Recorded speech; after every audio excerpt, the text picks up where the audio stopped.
Right, thank you so much. Bye-bye. Thanks, see ya. He has the strength of 10 men and the personality of none. Daniel Kitson! Hello. That's not the introduction we agreed on. I'm a little bit annoyed. He told me he was going to say the bearded man, and I thought that's fine. You know, that's just a fact. But then he started riffing, didn't he? And he's made me look like a bit of a fool. Well, that's not how I envisaged starting this. We can cut that out, can't we? I dare say. Hello, I'm Daniel Kitson, and I'm not as bad at this as you're now thinking. See? Smooth. Now...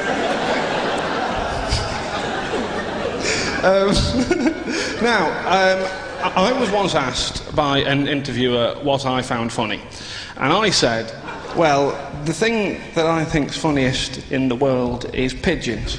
I find pigeons an innately funny creature. I like the way they walk. It's quite funny. I can't be cross, angry, depressed, fucked off with the world and watching a pigeon walk at the same time. It's almost like somebody once lied to pigeons and told them that they'd all got a... You see, the funniest thing that pigeons do, I say, remembering that I've missed a bit out, that bit that I just started in quite a casual way actually relies on this bit, and if I'd have just done this bit, I wouldn't have been able to do this bit, and this bit's the funny bit. Still, you know, snip, snip, cool.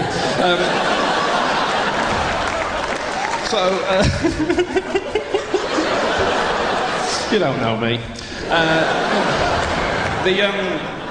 The best thing that pigeons do is this. I like the way that when the pigeon's crossing the road and a car's heading towards the pigeon, rather than the pigeon seeming to think, well, I'll probably fly up into the air, where there were relatively few cars to speak of, what the pigeon genuinely seems to think is it looks at the car, it looks at the curb, and it genuinely seems to think, I think I can fucking make this.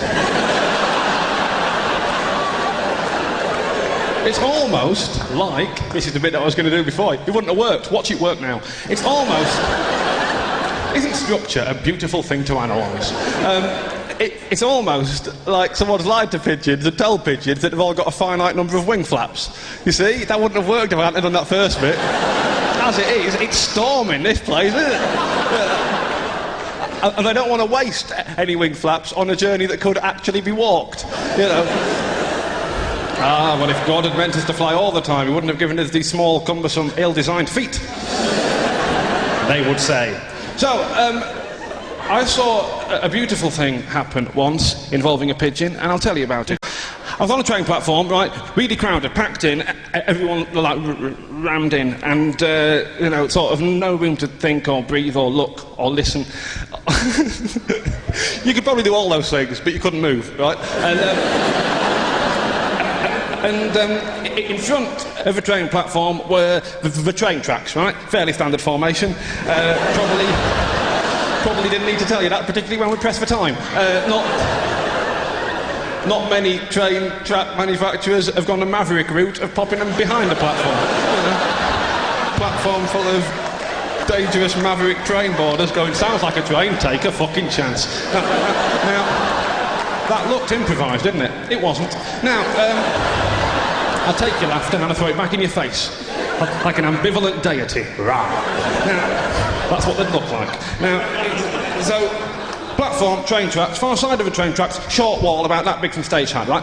On top of the wall with little dirty pigeons just wandering up and down. And everyone was so packed in, you could tell that everyone was transfixed by the meanderings of this little pigeon, right? And it soon became clear that this pigeon was a lady pigeon, because another pigeon flew in and landed next to the initial pigeon, and that was self-evidently a boy pigeon, because up on landing he fluffed himself up, you know, to maximum sexy pigeon, you know. Like this, I'm just an everyday pigeon going about my day. Like this, I'm the pigeon daddy. And I'm looking for fly pigeon ass. Now, I want you to know that I could have got a bigger laugh there if I'd gone for fly, pigeon, pussy, but that's just because it's alliterative, it's cheap, it's Pavlovian, and I want more. Right? So, and then, unbeknownst to him, after about 2 seconds of this, the lady pigeon had flown off in disgust, more or less, you know, leaving him grinding against nothing but air, right? So he's still there giving it all the moves, going, you better check yourself before you wreck yourself, lady pigeon.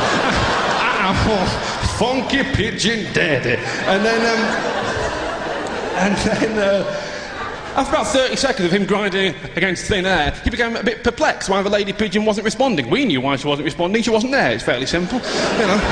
But then he turned and saw that she'd gone. It was this heartbreakingly human moment. He went, come on, lady pigeon, lady pigeon. He'd held his heart out on his little pigeon wing. Come on, lady pigeon, lady pigeon. But he turned round, he goes, come on, lady pigeon.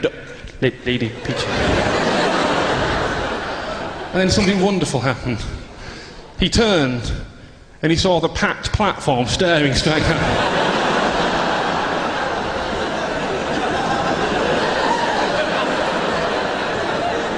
And his whole body went, And at that point, he could have flown off to rescue some pigeon dignity. Did he? No, he didn't. He'd heard the legend, and he walked proudly down the wall. You see that? That's a callback. Thanks very much. See you again. Bye.